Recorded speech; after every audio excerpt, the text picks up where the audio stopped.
Ang tanong, sino pang nasa likod niyan? Kayo naman? Obvious naman. Kung ang mga kongresista ang nagpapapirma sa iba't ibang mga distrito, sa mga barangay nila, natural, kongreso rin ang nasa likod yung political ad na yan.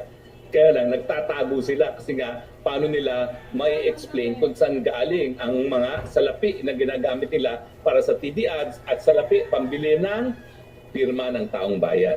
Kongreso po yan. Kaya nga po nakakagalit. Kasi binababoy nila yung konsepto ng People's Initiative. Mantakin nyo, People's Initiative for sale. Hindi ba contradictory yan? Kasi dapat nga, itong People's Initiative, ito yung pamamaraan na ma-institutionalize yung people power na ang kapangyarihan ng gagaling sa taong bayan, and yet nababoy po. For sale na at ngayon, para pang ginawang eleksyon na nagbabayad pa ng advertisement na napakaaga pa. Nabuti sana kung maganda yung kanilang ad. Ang pangit-pangit naman. Kung sino man ang gumawang ad yan, ang pangit naman yan.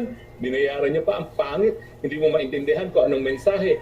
Abay, inid sa puwer daw ang mga magsasaka at ang nakikinabang ay ang mga traders. Tapos, bukod sa binibili, bukod sa hindi galing sa People's Initiative, ayun po, ginastusan pa. Hindi natin alam kung saan galing, pero chances are, galing din po yan sa kaban ng taong bayan para po sa mga advertisement na napakamahal po niyan. Kasi alam ko po yan, dahil ako'y tumakbo ng Senado, talagang gumastos po kami dyan.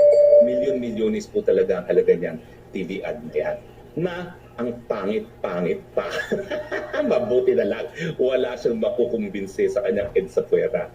Tsaka excuse me ha, hindi na natin mababagong kasaysayan. Nangyari pong EDSA, pati po si dating Pangulong Duterte at ang kanyang pamilya ay sumuporta po sa EDSA. Dahil alam naman natin talaga na hindi na nakontrol ni Marcos